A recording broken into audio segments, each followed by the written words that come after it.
Hi, I'm Josh Bell with the Miami Marlins. I wear NeuroGuard to help with strength and coordination when I'm in the weight room and help with balance when I'm on the baseball field. One of the most comfortable, reduces concussion, increases performance. You can't get a mouthpiece like that on the market. Not only is it a great product, it's super easy to use. I recommend it for any player at any age or any level. Thank you guys so much, and go check out NeuroGuard Plus. NeuroGuard mouthpiece makes it easy to breathe while playing basketball. The unique design is not as bulky as any other mouthpiece and makes you feel safe in concussions. NeuroGuard. They control my breathing while I'm writing. It stops me getting concussions while I wreck. It's very easy to use, so go pick one up today. I'm still doing stunts. And with concussions I've got, I feel much safer with that. I'm doing, like I said, I'm doing a whole lot better in the gym. So NeuroGuard Plus, once this one wears out, you've got a customer for life, because I'm telling you people, NeuroGuard Plus is the way to go, and me, Mark Ash, says so.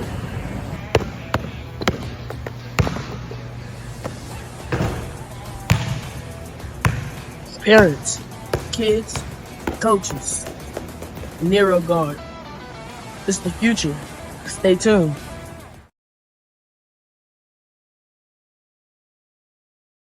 All right, everybody, now's the time. Brown right, motion, tailback slant.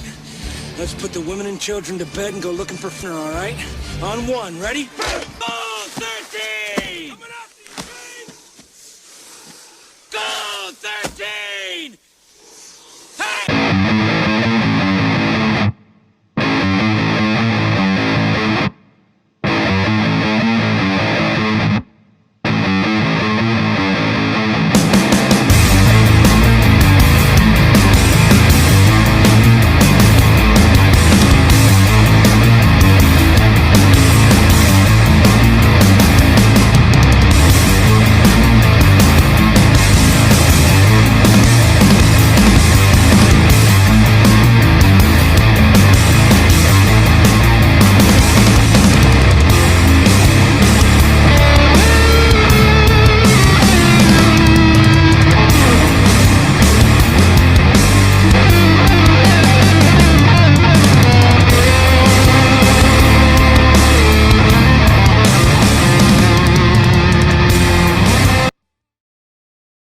It is week 3, and it's time to talk 3A football. Hello, everybody. Terry Bennett, Grant Goodwin here, sideline to sideline, the 3A edition.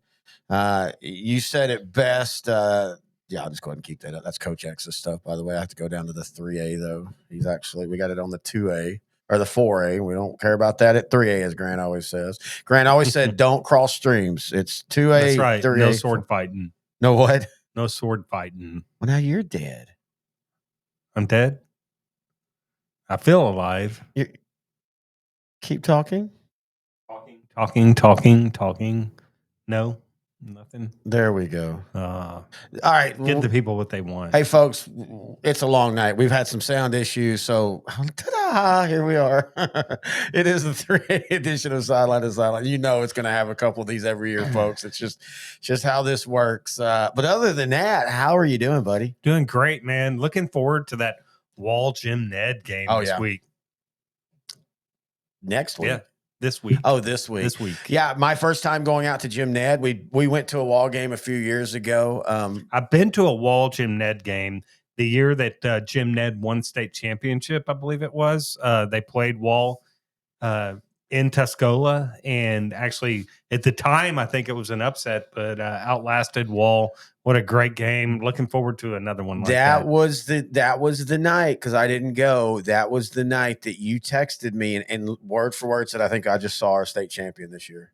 in Jim Ned. And you'll do that every couple of years. You'll see a game that, and usually it's early, and usually you're right. They either at least go past into the state semifinals, but that was the year. And even when you picked them to upset Brock that year, and they did, and you referenced that Wall game. So, yeah, I'm excited.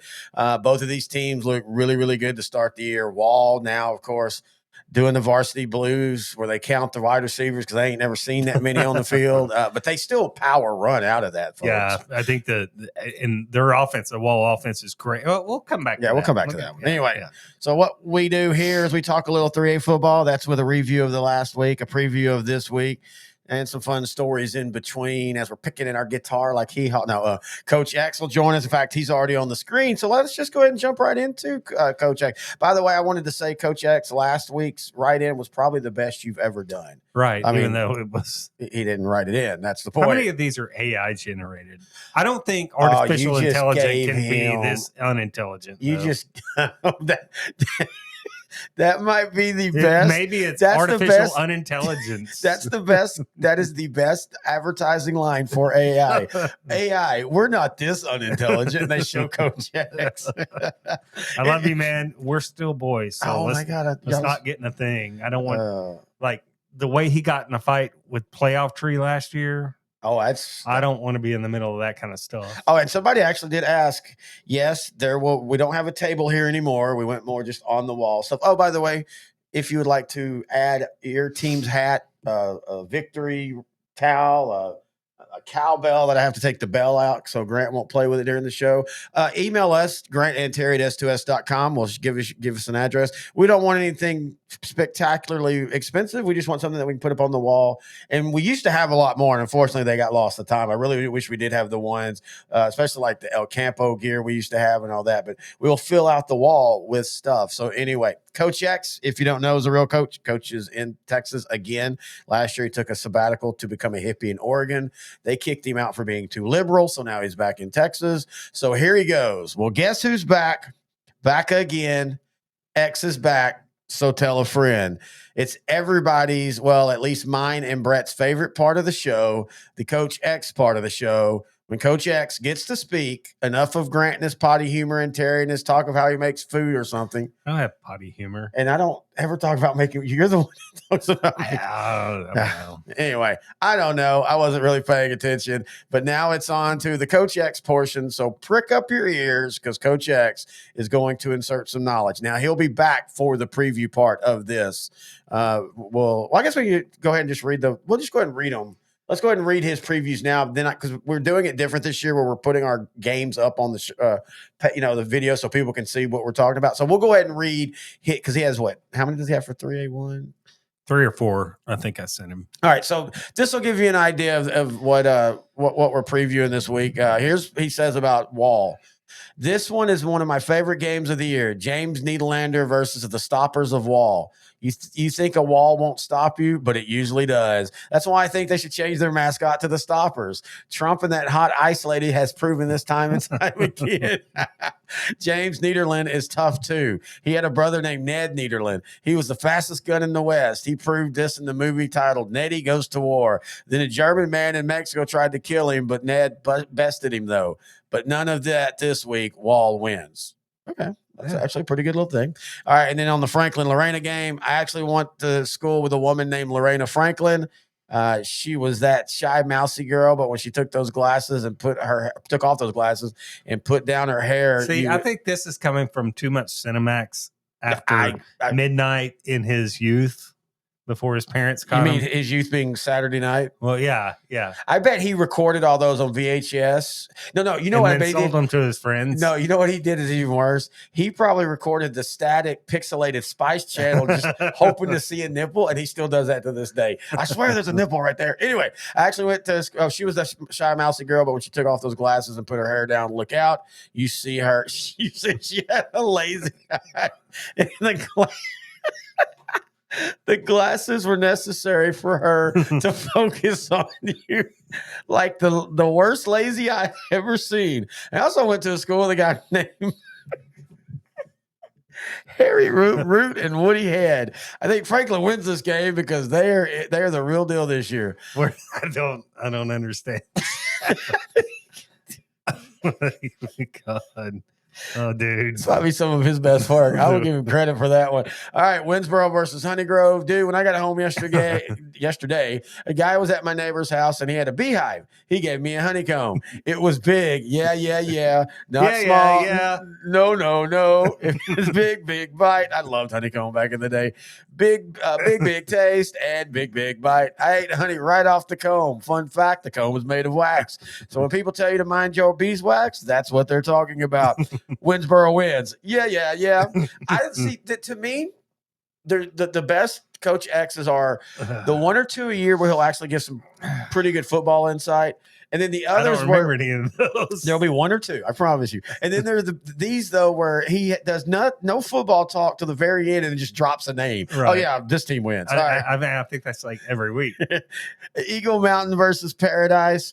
This is a really cool matchup for one. When I think of Paradise, I think of, well, a few things. The movie Trapped in Paradise, the weekend I spent with Melissa back in 2002, and an eagle on top of a mountain, me fishing, that old Bush beer commercial. It doesn't get any better than this, which is crazy because that weekend with Melissa, I saw a lot of things and none of them had a bush. Early 2000s, when women discovered that a razor worked on the other parts of their body, was a cool time in history of the world. But I digress. Give me Paradise. I'm sure the Paradise program would love to be associated with Coach X's pick. All right, you know what? Think at the Booster Club they're going to read that pick? Here's what the experts say. We're going to actually take a break because I need to go old school, wash my mouth out with soap after reading. And he accused one of us of potty humor. That was the most. I know that was the most Coach X rated Regina humor. Yeah, I mean that potty humor is way better than frontal. Girl frontal humor. I feel so bad. Like in church, you can have it like at church camp, you could make potty humor. It's all cool.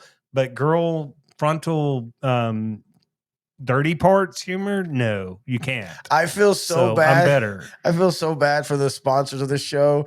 We're gonna play a promo between this and the sponsor to kind of wash the Coach X stank off the studio. We'll be right back.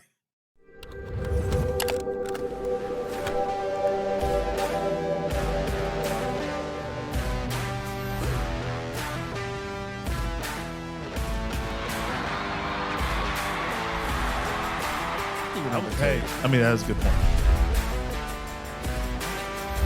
I think we might start seeing some go back.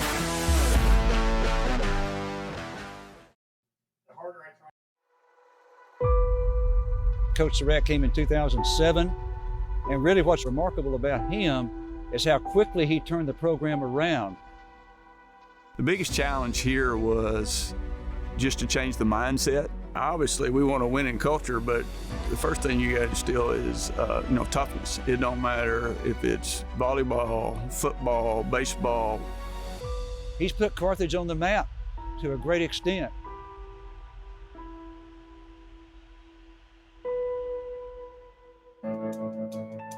Lights are bright on Friday night. All right. Fall in small Texas town. Terry Grant Goodwin back. Sideline to Sideline, the Class 3A show.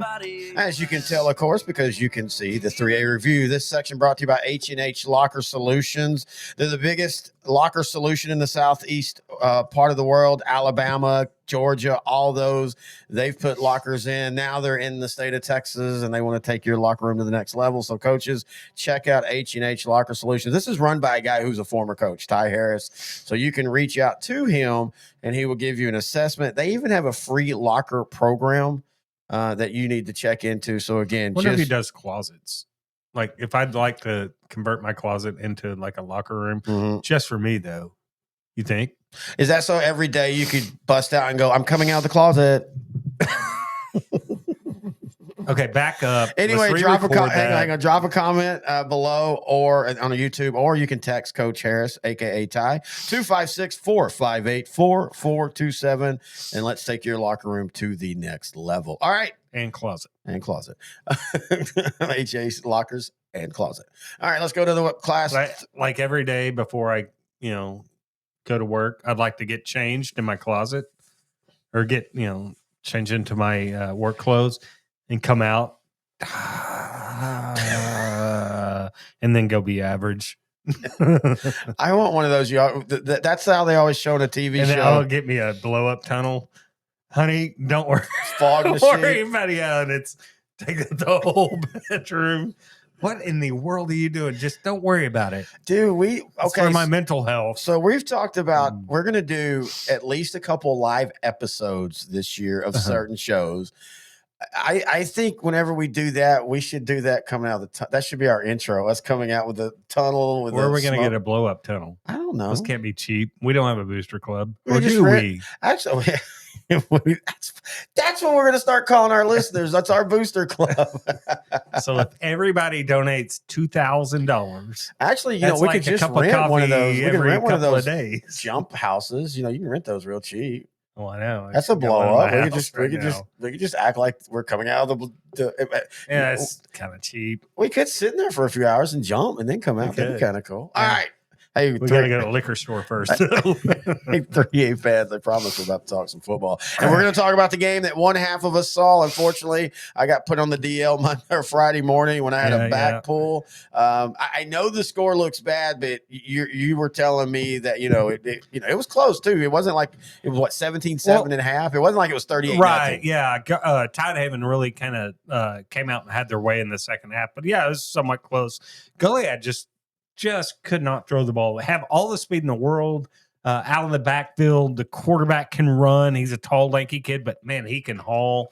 The running backs can run. But when Tidehaven's got an awesome defense, by the way. Yeah, awesome defense. And when you let a defense like Tidehaven just sit on the run, it's going to be they're tough. going to eat you up. I do want to comment on Goliad's grounds crew. That was one of the nicest natural grass fields I've ever seen. That whoever runs the maintenance crew on that field must be like an Aggie grad that knows what he's doing with turf, because that was the nicest grass field I think I've seen in a long time. If it were mowed lower, you would have thought it was an NFL or college field. I mean, it was amazing. And Goliad has one of the most underrated uniform looks. Like their color scheme, it's like a blue purple. It's kind bluish gray, or blue gray, but it looks a little purple at certain lights. And of course, they're one of the teams that is stuck with the Texas. That was a big thing. What about 3 or 4 years ago? Every team had a Texas, right? And every year there's a different trend. Now I think area code's a big deal. Yeah. I always laugh at that. I'm from Marshall, but I always laugh when Marshall's 903 area code, and every team they play in districts in the 903 area code. So why, what are you claiming right there? But this was a fun game to watch. I made it, I left a little bit, I don't know, into the fourth quarter. But a lot of times you and I will admit when we go to games, if it's a blowout, we'll stay for a half. Oh yeah. And sometimes a little bit into the third quarter, if we didn't see enough of one team or whatever, I stayed at least into the fourth quarter. This was 38-7. And let me tell you, Tidehaven's Kel Russell, the quarterback, he's going to be hard to stop. Great arm, but man, he running. Oh my gosh. Between the tackles, Goliad couldn't stop him. Then Julian Stockton, the running back, another tall, lanky running back, doesn't look like he's moving as fast, but he between Kel Russell and Julian Stockton, they just gutted that Goliad defense on the ground. And that's a pretty good Goliad defense, by the way. And then you throw in Boogie Galvin at receiver. Tidehaven looks like the real deal. We keep talking about, is Tidehaven as good as that team that made it, to Arlington in the state finals to play Gunner? It's too early to tell right now, but I can definitely see this Tidehaven team playing for a state championship. I think the best way to say it is they have the potential to be, and people that I trust down in that area, that region of the 3A that reach out to us and kind of give us information, they've said that in the offseason, like, if things come together, if they stay, there's a bunch of ifs, but yes, this team could be. And Tidehaven doesn't have like a ton of speed, but they execute so well. They are so well coached, and every skill position player knows knows what the blocking schemes are behind them, and they run, the receivers run perfect routes. It's just, it's a well-oiled machine already, and that was week 2 against a very good Goliad team. Look, this Goliad team is going to win a lot of football games. And they're going to make a lot of offenses look bad with that physicality. Oh, yeah. All right, another physical game. We always expect it will be. Canadian outlast Bushland 24-14. It's so funny. 5 years ago this game is played, and they probably did play, but I'm just making an overarching generalization. You would expect 5 years ago this game would be 45-40. Yeah. Both of these teams, and Canadians always had a solid defense, but Bushland, that's kind of been their Achilles heel as they get out physicaled at moments. And not last year though. Last year they were more physically dominant than Canadian was in this game. And that's why we were so shocked when Bushland got we felt beat a couple rounds early. This year, though, Canadian sophomore Weston Mitchell threw for 3 touchdowns, all to Riggs Pennington.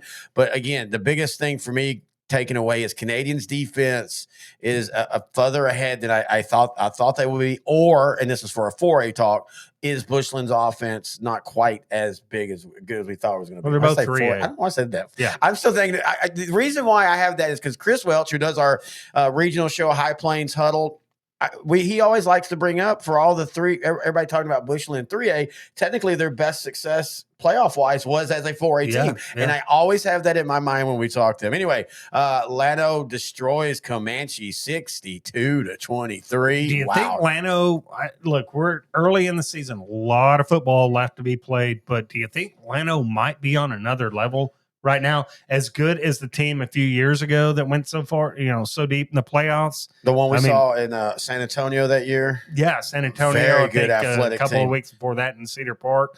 They might be Luke Davis, man. That Llano quarterback had a big night this week, 182 yards passing on just 15 throws, and then ran for another another 49 yards. And then Braylon Shaw ran for 84 yards.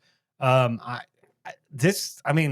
I'm not going to make any early season, proclamations that Llano is going to be in the region finals or even in Arlington playing for a state championship, but I think you start to look out for the Jackets. Well, and this also tells me that Comanche definitely is taking a little bit of a step back. They've had a really solid 3 years, 10-2, 8-5, 7-4 last year.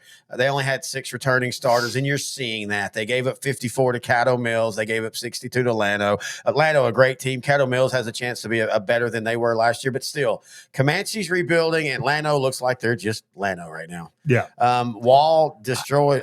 Why did I put Wall feasted on 4A competition the first 2 weeks of the season when they played? Didn't they play Mason the first week? Is that right? Did they play Mason the first week? Am I wrong? Yeah, they had to because they start district in 2 weeks. Yeah, it was Mason. Yeah, okay. Yeah, I don't know why I put on the run sheet. Oh, you know why? Feasted. You know why? Because they've got Brownwood this week, or they had Brownwood last week. They got Jim Ned this week. We'll be at, but then it's Monahans and Sweetwater. Okay. You had that in your mind because they do, man. Wall will play a 4A schedule if they need to. Look at what Landon York did against Brownwood. 249 yards and 3 touchdowns through the air. That is as impressive as Wall's offense is. Their defense, I think, might be the factor, the thing that gets them to Arlington. Oh yeah, and we all know that their defense is what they've been. Even when they were struggling record-wise the last few years, it was because their offense was struggling. Their defense was still keeping them in games that they shouldn't have been in. Yeah. But I do think the offense as well will break them out finally. I think if this offense can continue to be this diversified. Now, I want to see, and this sounds weird saying this, I want to see if this current Wall scheme can run the ball when they need to. And I think we're going to get a good test of that this week with Jim Ned, because Jim Ned can do some things in the pass defense that can make them do different things. But we'll talk about that on the preview show, because we're definitely going to preview for it. All right, let's go to from as far from Wall as you can down. I think this game was played in Newton, right? Yes, I believe it was in Newton with the small upset. I don't want to make it bigger than it really is, because you and I have talked about, we love what Newton has this year, but they do beat Jefferson 22-14. And this was a back and forth game, the whole game. And this is kind of what we all thought the way it would be. down with like 2 minutes left in the game.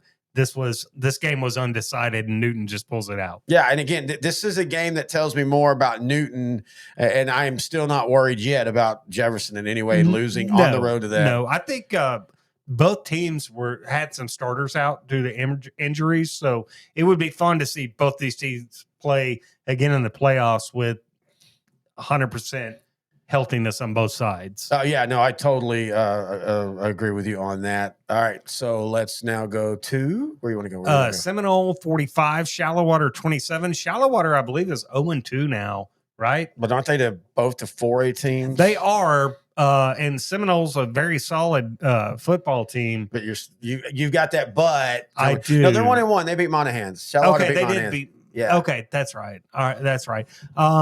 I would have liked to seen Shallow Water stay within a touchdown of Seminole. I don't think this is a bad loss for Shallow Water, but if they could have just, put 34-35 up, I don't know. I just, I don't know. Well, again, is this one of those? Some questions for Shallow Water to me. Is this one of those where, and we tried to find some real stats and we couldn't, but is this one of those where it was, in fact, maybe 35-27? Yeah, that I don't know. I did not watch the game. I might go back and try to find that one online tomorrow. I'm going to watch about 3 or 4 games that I had missed. So that might be one of them. All right, let's keep on rocking as Benbrook outscores Whitney 52-49. Answering our questions, right? Dropped one last week that we thought they should have won, and then they're taking on an upstart Whitney team that's gonna beat a lot of teams in Class 3A and probably make some noise, and Benbrook pulls it out. Yeah, Benbrook, they've started to establish themselves as a solid 4A program. Now, this game wasn't without controversy. It was back and forth. And I've seen the video, and yes, our Central Texas guy, he's a Whitney fan, but he just said, hey, before I say anything, here's the video. Look at this. And so Whitney's moving down the ball to try to score with about 12 seconds left. They throw the ball in the middle of the field. It gets them at around the 15 or 10 yard line. So they're out of timeout. So they got to spot the ball and spike it. Uh-huh. So they spot the ball. They take the shot. They take the snap. He spikes it. And then the officials said they weren't set. I have went back and looked multiple times, and it's one of those you could technically say the left tackle wasn't set for a second. Yeah, but he was. It was one of those where just sometimes when you're setting the motion, you kind of do that little extra. That I've seen it not called on every level. I thought it was a little ticky tacky, but still. Whitney needed to make a defensive play there or not, but yeah. I think a good showing after beating a dominant 2A program. They get beat by an up and coming 4A program. Right. No shame in being 1-1 for the Wildcats. Yeah, and being within 3 points. Yes, exactly. All right, Grandview with a nice win over Eagle Mountain. That kind of came out of nowhere. Yeah, Grandview 34-25, good win for Grandview. Palmer 45, Grand Saline 38. One of the bigger games in Class 3A last week, and Palmer and that quarterback answer the bell. This is a battle of 2 quarterbacks, right? Yeah. Cisneros and Jet Taylor. Jet Taylor, yeah. Now, the issue for Grand Saline, and this is a team you and I are high on mainly because of that offense and Jet Taylor, and again, playing good offenses, but in back-to-back weeks, they gave up 41 in a win to Cooper 2A, and then give up 38 or 45 in a loss to 3A Division 2 school. Yeah. 3A Division 1 school in Palmer. Now, they're going to take on Emory Reigns this week. They'll score as much as they want. But that Joaquin and Harmony back-to-back games, Harmony, of course, starts district. And then Edgewood. Let's remember, Edgewood always scores with anybody. Right. So Grand Saline's season could be one of those that, man, if they don't shore up some defensive things, that offense might be left 2 rounds earlier than we think. But still, good win for Palmer. I don't want to take away what Palmer did. Tatum outlasted Dangerfield 41-30 in a Thursday night. I watched this game, and Tatum was very impressive. Very impressive. Dangerfield just. I think we finally might have. I don't want to say Dangerfield's terrible, but I don't know. They didn't look the part. I don't know. I don't know how to say it without being tacky. Well, no, look, so this is the thing. We have seen Dangerfield, and Dangerfield is one of those running threads on our 20 years of doing, or near 20 years of doing this together. You never trust them. Whenever they zig right, you think they're going left and vice versa. But even when they would before get their tails beat in a non-district game, you'd say, yeah, but you can see they've got the GoDaddies. They had one or two GoDaddies. I think we but might. It looked like a Chinese fire drill sometimes. Well, what I'm saying, it always does, but I think we finally. I apologize to any Chinese fire departments out there in Beijing if you're listening. I think I think we can finally say Dangerfield might have a little bit of a talent dip right now. Well, maybe so, but I mean, their goose is cooked just for football. I mean, they just look. It wasn't even a athlete thing. They just look all out of sorts. Like they don't know what they're doing out there. There's no direction. Well, let's all mark this when we're sitting in the fourth week of the playoffs and they've won 3 and been dominated. I'll eat my shorts if they do that. Oh, Dangerfield. Oh, can we get some move-ins? Can we get a new coach? Anyway, without any move-ins or coach, which is illegal for the move-ins part, but you know, Rio Vista's appealing that decision, sir. All right, Hampshire Finette, the 4A team, outlast Hitchcock 35-33. Hey, no shame in this with Hitchcock. Yeah. Offense rebuilding, and they put 33 up on a physical Longhorn team. Now, I know Finette's a little bit down, but they're still, if you drop them in 3A. They're top 10, top 15 team Yeah, in 4A, right? yeah. So good win for them. Bay City, another 4A team. This is the exact opposite. They dominate Edna 42-14. A little bit not surprised that Bay they City lost. was the one that had to return some of their playmakers. What do you mean? Well, their quarterback and I think a running back. Oh, right? yeah. And last year, by the way, Edna won this game 35-7, just to kind of explain to you the deal with Edna and how they started. And we think it's going to be tougher going down to 2A next week to take on Refugio in that consistent rivalry matchup. Holiday outlast Munster 48-44. You got stats on that one, right? I had the 2A side of it. I had Munster stats. Let me see if I can. Go ahead and throw that out there. Well, Kason Carney of 2A Munster, of course, defending state champ. He was the MVP of the state championship game last year. He's only gotten better. He ran or had a total of 496 total yards. He had 7 touchdowns on the night. But at the end of the day, 3A Munster or 3A Holiday and their depth was able to do enough. And I say that, and that's a little bit surprising because Munster has great depth for a 2A. And by the way, they're 2A Division 2 right now, but they will opt up. They will go up. Coach Carney, we do a Munster show. He's already talked about that. I think for Holiday, Landon Jones, you know, they're bringing in a new quarterback this year. Their senior graduated last year. He threw for 168 yards, and he had 2 touchdowns. Tyler Harrison caught a touchdown for 82 yards. If you're Holiday, you got to be a little bit worried about that defense. You got outgained by like almost 150 yards. But I don't think you're going to see too many offenses like Munsters if you're Holiday in that district, right? Yeah, but I mean, let's be Wichita City View has the athletes, but they're not a prolific offense. Right. I think for Holiday though, we can all admit that even in a tougher district, and Jacksboro is a better team.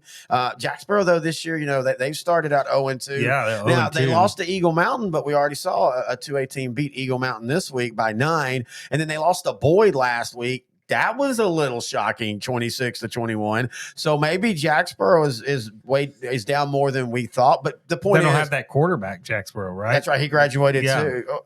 It's Wyatt Gavitt now stepping in for them. Oh no, that is him. He threw for 3,600 yards and 45 touchdowns last year. You're thinking of the guy the year before. The year before was when they had the guy. But anyway, my whole point is I think we can fairly say Holiday doesn't look at district. Holiday's trying to break through that region. And you're not, if you're giving, I'm concerned just a little bit if I'm giving up 44 points to Munster when I've got a Gunner team that I'm going to have to play through at some point. Yeah. That's might the only be a little problem. But, you know, it's early in the season. Very early in the season. A lot of ball to play, and I think the Eagles are going to be fine. We are picking hairs at this moment until we get to some more substantive games.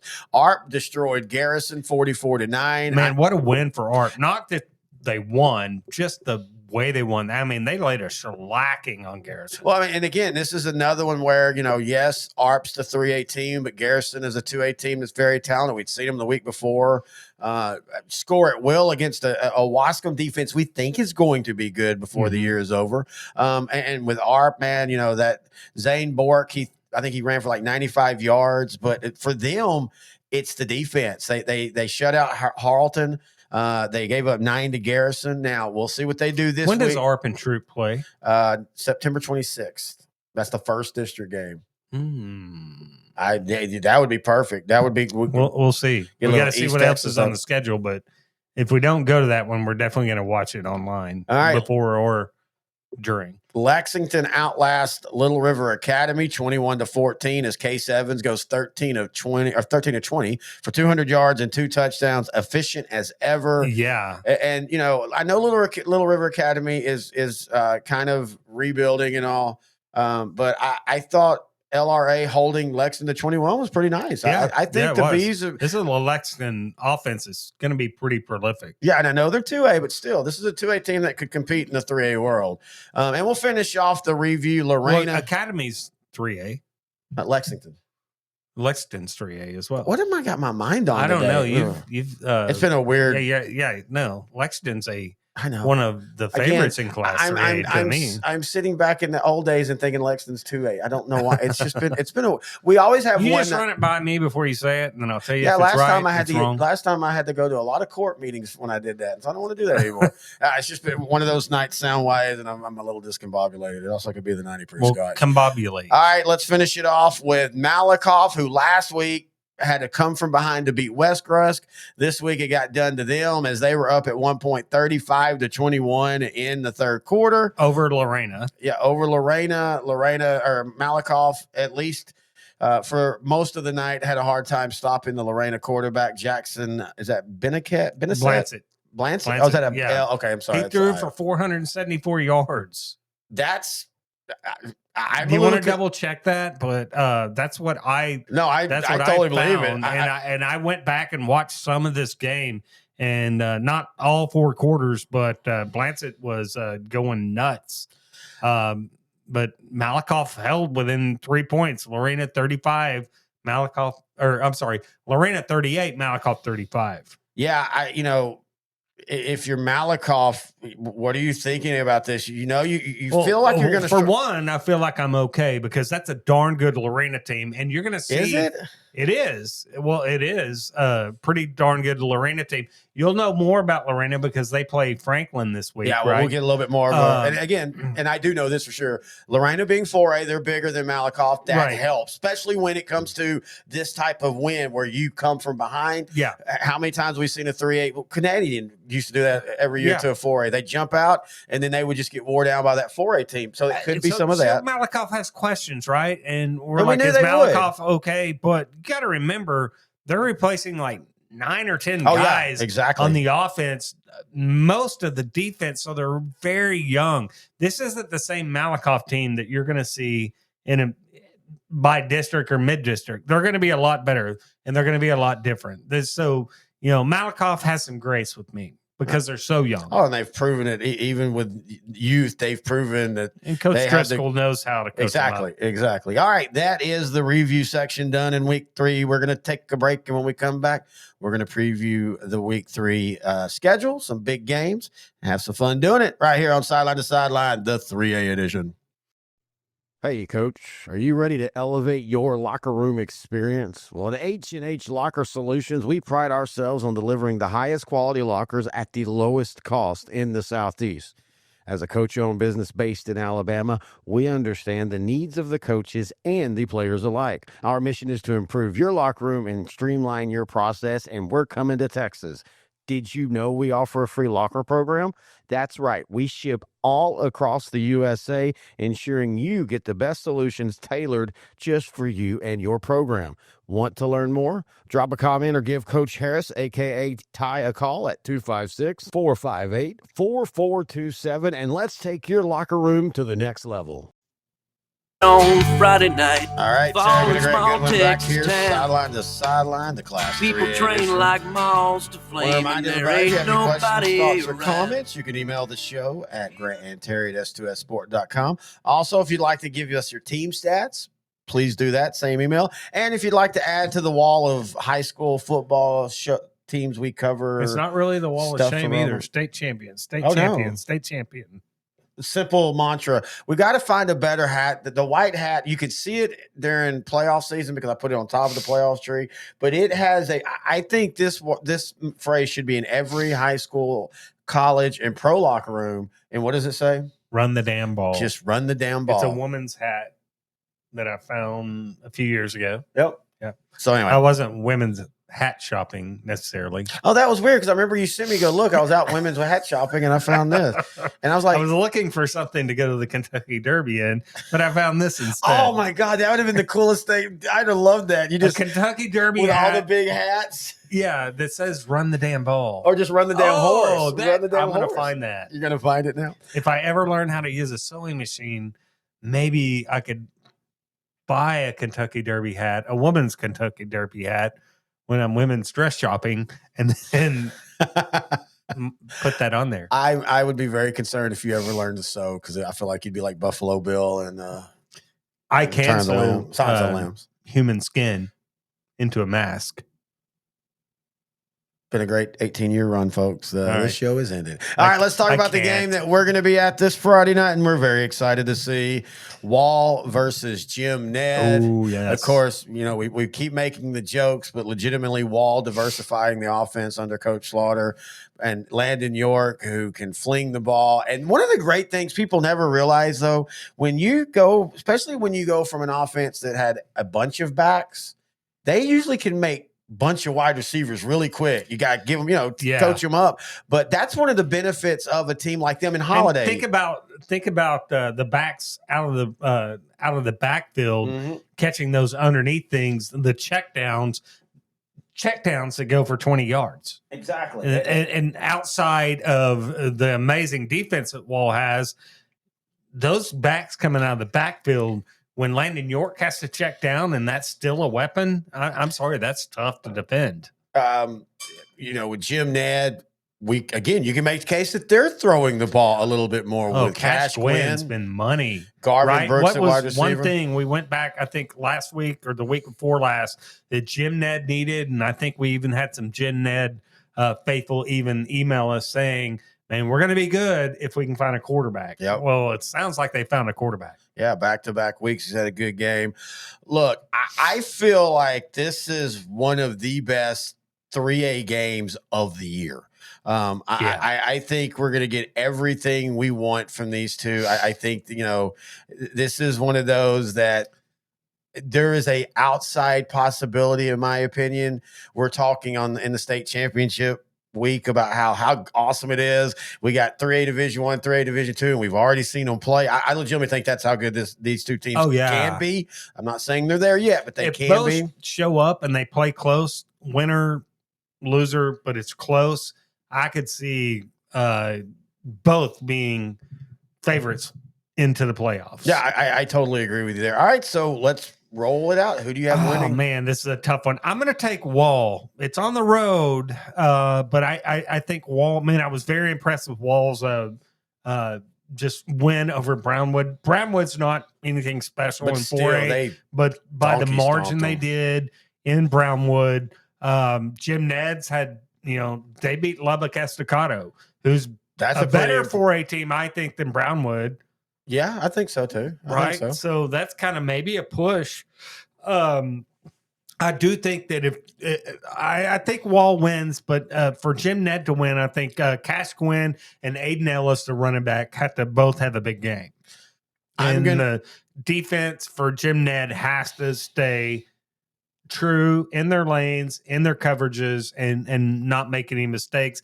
They have to, both teams are going to have to bring their A game, but I think Wall ekes one out. I think it could be a classic, though. I can't wait to get there. Last year it was 25-24 Wall. This year I'm saying it's 28-27 Jim Ned. Oh, you're going with Jim Ned. Okay. Jim Ned. But dude, it's one of those that this is a pick'em game. Like, this is one of the games. You and I always joke. There's some games we go to, you kind of brought it up earlier.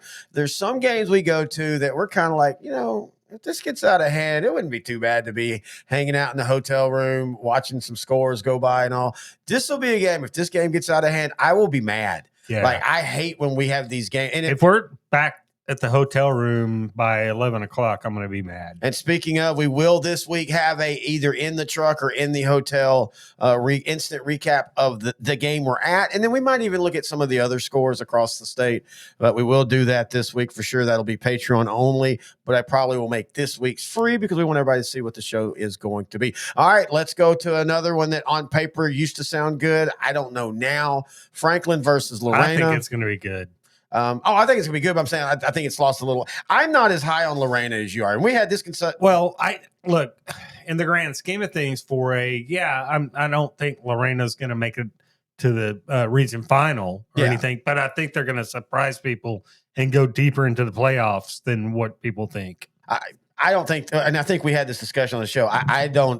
I don't even know if they make the playoffs. But in saying that, them beating Malakoff was impressive. But again, as I said in that recap, was that a case of the bigger 4A school running down a 3A team that, as you brought up, you kind of said this without even realizing, not only are they young, but because they're young, that means their depth is young. Yeah. So, Malakoff is, like you said, they're rebuilding on the run, but they're rebuilding as much as reloading. And so I don't know how much that win is important. Well, let's break it down. Look, Franklin comes in with their running backs, RJ Fulton, Bubba Jackson, and Ryan Smitherman. I think a lot of it comes down to Franklin's defense, how they're going to defense Lorena's quarterback, Jackson Blanchett, who's thrown for like 784 yards in the first two outings. Now, if Lorena makes a run, it will be on his arms. I mean, it will be on his arm. Oh, yeah. But, Brody DeLeon, the running back, he's dangerous out of the backfield as a runner and as a receiver. And then they got Carson Miller at receiver.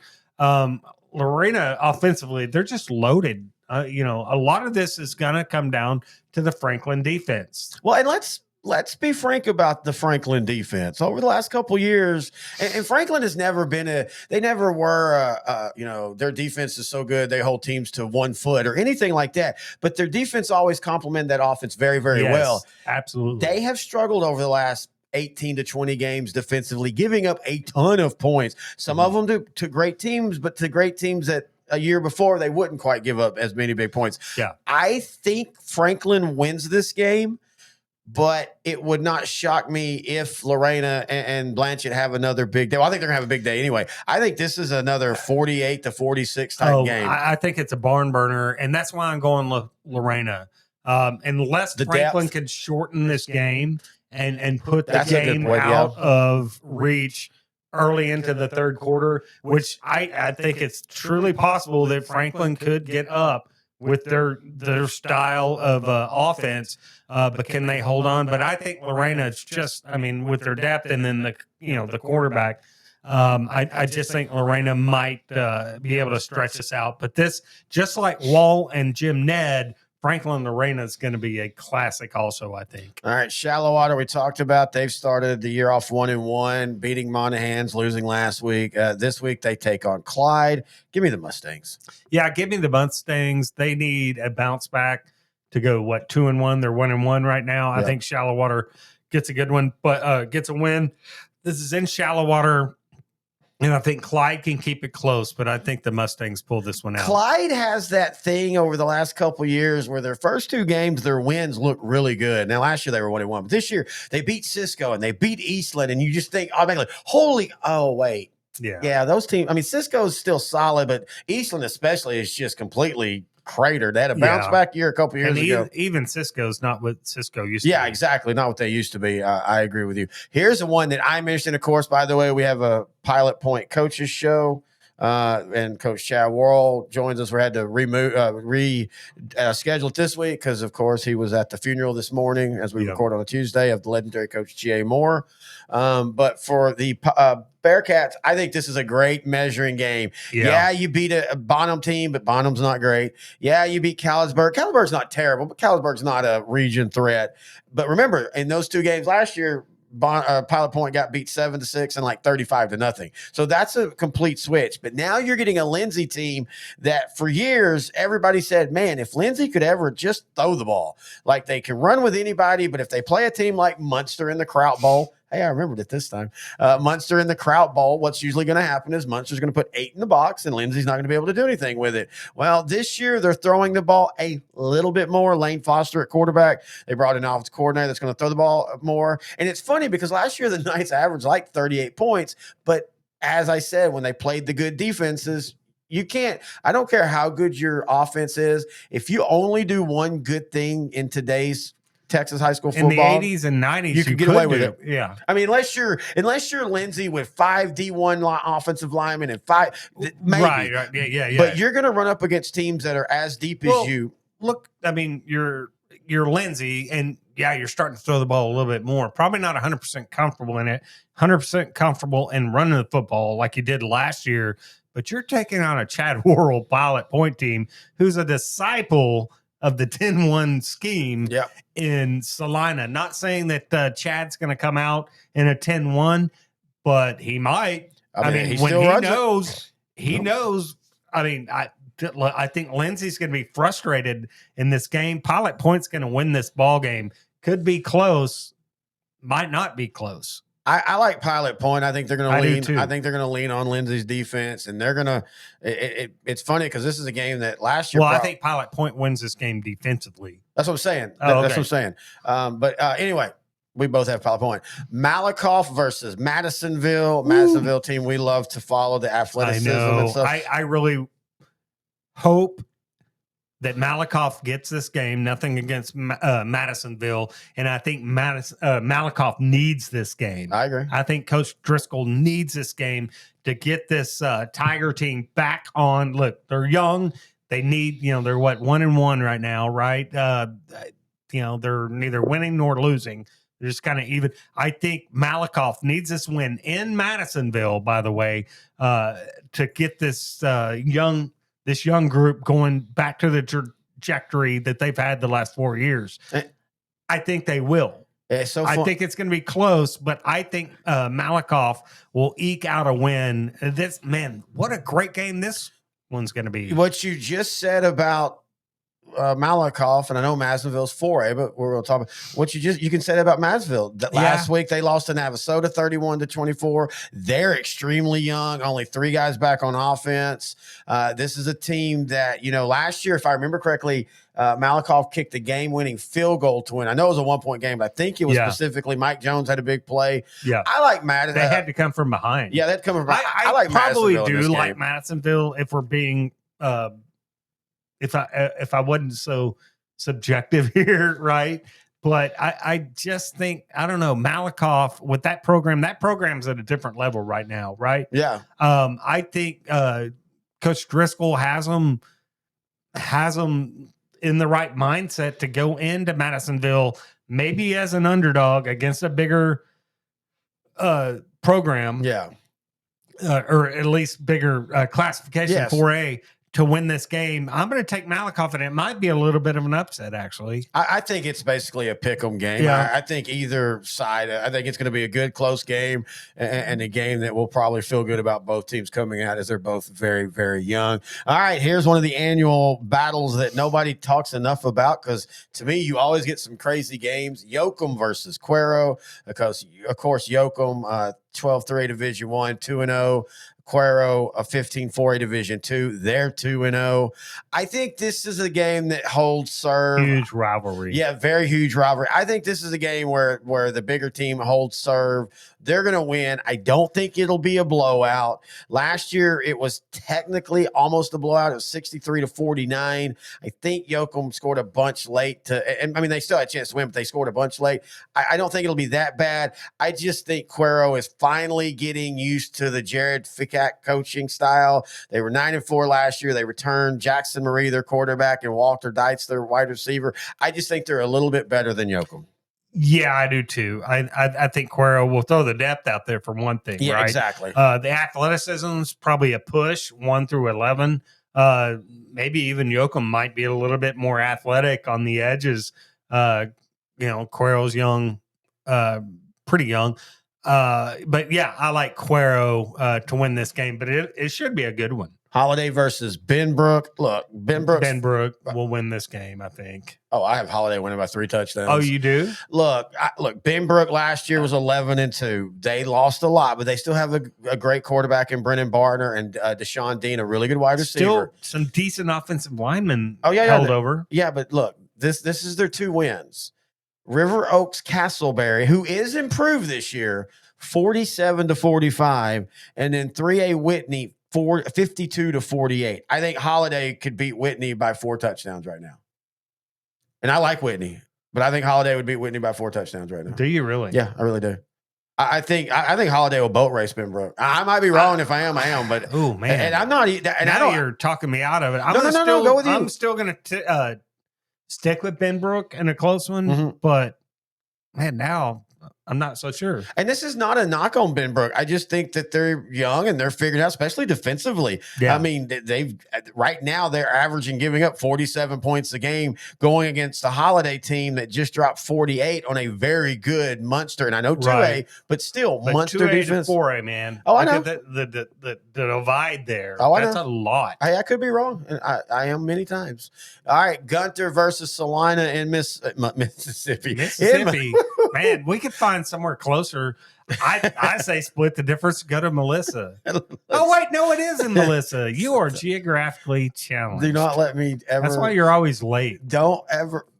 I'm actually pretty much on time, but don't ever let me break into what Noe leaves after Monday night or Sunday hangouts because he drinks the fancy stuff. Anyway, look, this is one of those that you circle it sounds good on paper, but no, I'm gonna tell you this. Much like last year, no. I'm gonna say this. I picked, I didn't pick Salina to win the region, and not a knock on them, but I have been so impressed for the first 2 weeks of the season. Differently about that? I don't try to do that till we get to the playoffs. Okay. I try to keep all that because again, it's still very. Oh no, I know, but the teams that we think beat them are going to be very impressive. But the thing I am impressed with, back-to-back weeks, Salina against good opponents have been fighting tooth and nail in the first half, and then in the second half, Salina says, "Hey, that was cute. We're out." And they've dominated 2 really good teams defensively. Give me Salina. It's not going to be close. Rockdale versus Lexington. Hey, look at Rockdale. Both surprisingly. 2-0, Well, we knew Lexington would be, but Rockdale, they've kind of been floundering since I would call it, not out of nowhere state championship in 2017, but they were that team that we love that got hot after some injuries, and then boom, they just got, they kept going. Since then, it's been a little bit of a struggle. I think this is their best team since that state championship team. I think it's not enough though. No, Lexington's going to beat the out of them. Yeah, this is in the Bermuda grass paradise of Lexington. Lexington and Goliad are Bermuda paradise to me. Yep, I totally agree with you. Lexington's going to win this ball game by the rivalry might keep it close. The rivalry, that's how that works. Yeah, and Lexington played a close game last week that I didn't think was going to be all that close, so it could. But Lexington still wins this ball game. Lexington plays with their food sometimes. Yeah, they sometimes do. A lot of good teams do. Yeah, it's just how football is today. All right, Post versus Shiner. We talked about this in the 2A show. If you'd like to hear the 2A perspective on this, I think this is going to be one of their typical games. I think we both said that. It's going to be a slobber knocker. These 2 teams, again, I don't know if a lot of people would mark them as rivals, but they tend to play each other in non-district. They play a lot. I think they are rivals as Texas, Georgia kind of are. Yeah, exactly. The recent, right? Yes. Yeah. So, Shiner Poth is a regional rival, but they're not all that close together, right? So, I like Shiner in this ball game. I think Poth is going to be fine with Major Luna at quarterback, but Shiner's just special this year. All right, let's move out to Northeast Texas. Honeygrove versus Winnsboro. Look, man, this is one of those that on paper sounds really good. It sounded really good last year, and I don't think people around the state just yet realize that Winnsboro has arrived this year. Yes. I think Winnsboro, as good as they were last year, the good as they were the year before, no, this year, they're leaps and bounds better. To me, this is a more complete team, at least at this point in the season, than they were even when they were 12-1 a couple years ago. Because the issue with them is when they got up against the more physical team, like they did when they got destroyed in the playoffs by Malakoff, they got out physical, they kind of wilted. Yeah. This team just doesn't look like it's going to wilt. And look, I'm not going to go as far as you said eating your shorts, but the Dave Campbell's, I love their point line, their pick, because it kind of helps me get a barometer. But when I looked and saw that they think Honeygrove is going to stay within 7 of Winsboro, they will be lucky if it's as close as last year's, I think 49-21. And again, that's no knock on 2A Honeygrove. No, it's just where Honeygrove's going to Winsboro be is. fine. This is a game, by the way, Winsboro and Honeygrove. This is a game that's going to feature 2 of the fastest guys in the state on the same field. Camden Capehart from Winsboro and Raylan Morris from Honeygrove, 2 of the fastest guys in the state on the same field. That in itself is worth the ticket. Yeah, Capehart won the 100 state track championship. Morris is maybe not as blazing fast, but he's fast, and mainly he's more physical. I mean, anyway, I think Winsboro, makes they can kind of almost short work of Honeygrove. And again, like you said, nothing against Honeygrove, because I think they're going to be fine. But Winsboro's just on a different level this year. I'd be scared to play Winsboro in the playoffs. It's going to take a team that has a very good game that game. All right, Paradise versus Eagle Mountain. Talking about a team I don't want to play in the playoffs is Paradise. Look, man, Eagle Mountain, 4A, they're in a tough district. They're going to have to, well, of course, we saw what Springtown did to Graham. Maybe Graham's a little bit down more than we thought they were, but Eagle Mountain basically playing a 3A non-district schedule until they get to Benbrook. Lost last week to Grandview 34-25. And we both felt that Grandview, while maybe not where Grandview has been, is a better Grandview team that will be a region threat. This feels like a game that Eagle Mountain should win. Grandview. They should have, if Eagle Mountain at 4A Division II has 22 returning starters, they've got guys that are stacked. They're a program that might already even jump to 5A. I don't know if they will, but that they could do a double skip, or they could at least go up to 4A Division I. I would have thought they beat Grandview. So I don't think this Paradise team is going to have any problems with them. I think Paradise might donkey stomp them. I think they will donkey stomp them. I mean, look, Paradise beating Godly 47-20. You think, oh, that's a little bit close, 47-20. Not really close. Yeah. But I mean, look at some of those 20 points that Godly put up were late trash points. Yeah. Gainesville's not all that, but they're still kind of decent. Beating them 71-0. Look, I would love nothing more to see Paradise and Winsboro play each other. Oh my gosh. Would that Sorry. I need some Kleenexes and not to blow my nose. Man. Would that not be awesome? Dude, let's make that happen. We can't do it now. Too late. All right. How about Waco Conley versus Grandview? This is going to be a fun game, man. Grandview's 2-0 with wins over Glen Rose and Eagle Mountain. Conley comes in with Jamarian Vincent at wide receiver, one of the best athletes in Class 4A, and then Braden Ford at running back, another really good athlete. How good is that Grandview defense? They're going to be tested with Jamarian Vincent and that Waco Conley offense. Yeah, Waco Conley beat Lago Vista, a very good 4A Division II program. Right. Actually, the defense of Conley is what surprised me. They won 21-6. Look, I feel like this is a trend this week. The 3A team is going to be perfectly fine. I do think Grandview can make it closer because Conley at times feels like they're playing with their food. But I think this is that every 4-year Conley team that might go 13 or 14 games this year.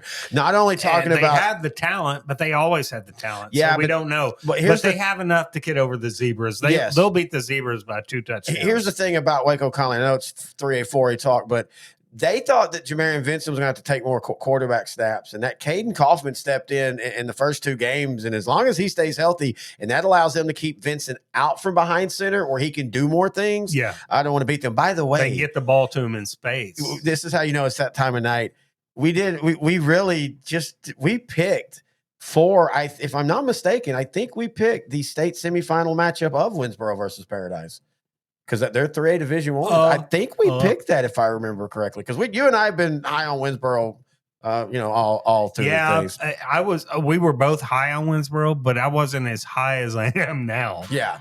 All right. And then I'm equally as high on Paradise. Oh, yeah, Paradise. Oh, my gosh. Wherever that game is, it's probably at the Star, right? Yeah, that'd be a good place. Gosh almighty, man. That game is a can't miss. I want to remind everybody, you can God, we're already talking playoffs, and we're only week 3. That's just what we do. We can't do that. That's what we do, Can't man. do that, dude. Anyway, if you want to find us on Facebook, Sideline to Sideline, on Twitter at Grant and Terry, or you can email the show, grantandterry@s2ssport.com. We appreciate everybody. Again, if you'd like to donate some swag to the wall of teams that we cover, then all you got to do is email us, grantandterry@s2ssport.com. Donating some money for Perini Ranch.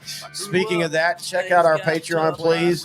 Go to patreon.com/@L4 Media Company, or if you have your phone and you're not watching us on your phone, you can hit the QR code right there. It takes it right there. That helps us support the road trips to go see the games, to give you better content. And we are going to add more content on the high school side of Patreon this year. My fault last year. We've already put up our college show that me, you, and intern Noe, the commissioner, did.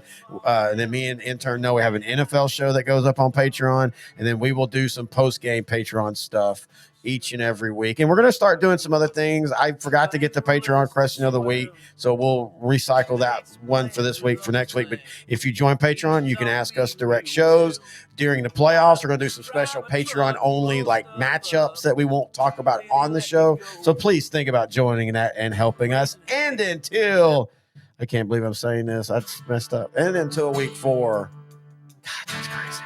That is Grant. I am Terry. This has been Sideline to Sideline, the Class 3A edition on L4 Media. Lights are bright.